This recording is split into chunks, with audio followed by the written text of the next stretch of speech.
જય માતાજી।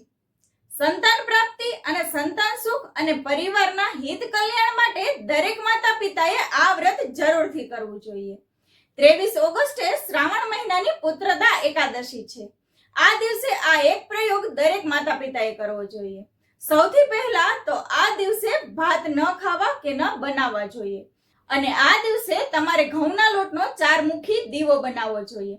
તેની અંદર 4 અલગ અલગ આડી વાટ મૂકીને તેને પીપળાના વૃક્ષ નીચે રાખીને પ્રગટાવી દેવાનો છે અને ત્યારબાદ દીવાની સામે બેસીને હાથ જોડીને પ્રાર્થના કરો કે મારા પુત્ર કે પુત્રીના જીવનમાં દરેક પ્રકારની સુખ શાંતિ અને સમૃદ્ધિ આવે અને સાથે જ તમારા લગ્નના ઘણા વર્ષ થઈ ગયા છતાં સંતાનના યોગ નથી બની રહ્યા। પીપળાની 7 પ્રદક્ષિણા કરીને તમારા પિતૃઓનું સ્મરણ કરીને પિતૃઓને કહો કે અમારા વંશની વૃદ્ધિ તમારા આશીર્વાદ વગર અધૂરી છે।